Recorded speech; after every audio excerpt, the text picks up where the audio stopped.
Let's get today's episode started. We are going to be previewing four games for today's episode. First game of the night. It's a 7 o'clock Eastern Time game. Once again, we're going to be going over this game. The Rays taking on the Philadelphia Phillies. The Rays in this matchup for tonight are the underdogs. You can get them at plus 115 value on DraftKings. Phillies will be the favorites in tonight's matchup, minus 135 in tonight's matchup. Um, Abhishek, first game of the slate, man. Rays taking on the Phillies once again. Who you got? Yep. Obviously, we picked the Rays yesterday, and today this is very, very intriguing in my opinion. The Phillies are favored. They have their ace, one of the best pitchers in baseball this season, in Zach Wheeler. At home, he pitches way better at home than he does on the road. And for the Rays, you have Ryan Yarbrough. He was on the COVID list. He came off of it last week. I understand he pitched against the Orioles, but he was struggling against the Orioles, to be honest, this season. But he gave out 5 inning shutout. So maybe he found something while he was on the COVID list, in my opinion. Maybe, maybe not. But still, he is a lefty. We get into the Rays. They're 7-3 in the last 10, 14-6 in the last 20. As I mentioned, Yarborough, he's going to be the pitcher today, starting pitcher. I don't know how long he goes, maybe 4, maybe 5, maybe 6 innings. They do have Colin McHugh and a couple other guys still ready to go for the bullpen, best relief pitching in baseball. So we know the Rays are going to be ready to go. And just all in all, the Rays are just playing fantastic. They're just doing what they do for the past 2-3 years. Last year they were in the World Series. This year, even though they don't have the pitching they had last year, the superstar names, they're just doing it again. They're actually scoring more than they did last year. And what else? The Yankees. I think the Yankees doing what they're doing, winning 11 straight, winning yesterday again, even though it was a very, very tough game. Yankees winning 11 straight. I think the Rays are paying attention because now they legitimately have a race for the division title. You got the Rays and the Yankees. I don't think the Red Sox are in this anymore. The Red Sox are just holding and praying they can win the wild card spot.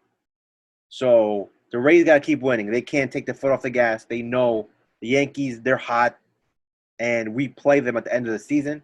So they have to have in my opinion, a decent lead on them.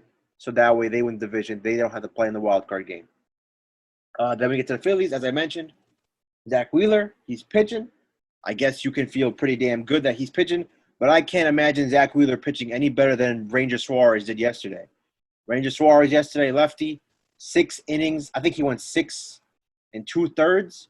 So he almost pitched 7 full innings, gave up 1 run, and I don't know what more you can ask for unless Zach Wheeler shuts them out. That's the best case scenario you would imagine. But the Phillies, all in all, 3-7 their last 10. The teams they beat were the Padres, who have been awful, and I think they beat the Reds one time. So the Phillies, after that, we keep mentioning it, after that so-called winning streak they had, they've fallen back down to earth because this is who they really are. They have a superstar in Bryce Harper. They got the best catcher in baseball in Real Muto. They have a couple other good, solid pieces, but they just don't have enough. And Philly, man, in Philly, Arun, you are Eagles fan. Oh man. But Philly baseball is the same shit. If you suck, if you fuck up, they will give you hell. And the Phillies have been spending a lot of money. They spent a lot of money on Harper. They spent a lot of money on Real Muto. They spent a lot of money on Zach Wheeler. They've spent a lot of money. Where are the results? And it's nowhere to be found. And I think it continues. And Wheeler, in general, he has been fantastic for them this season. But in his last 2 starts, he has been pretty damn bad, especially for him. It's pretty shocking, to be honest, because they haven't been against dominant teams. He's given up 10 runs over his last 2 starts. That's awful for him. He gave up 4 runs against the Diamondbacks. That's not something that he should be doing, in my opinion. I think the team's performance is rubbing off on him. I think it's the pressure's getting to him, possibly, that if I don't shut this team out, we may not win. It's getting that bad. So right now the line is Phillies, minus 130? Minus 135, yeah. Minus 135. So listen, I'm leaning for this game. I think the Rays because the Phillies couldn't have pitched any better yesterday, and they still lost. So best case scenario, Zach Wheeler does the same thing. 1 run, possibly 2, 3. Yarbrough, he's not as good as Drew Rasmussen, but the Phillies struggle against lefties. Yarbrough is a lefty. He's had moments this season. The Rays' offense is significantly better than the Phillies. And listen, plus 115, I'm leaning towards that. But also the run line, plus 1.5 at minus 170, minus 150. If you can get it under minus 170 at plus 1.5, I think that is very, very encouraging and enticing, in my opinion.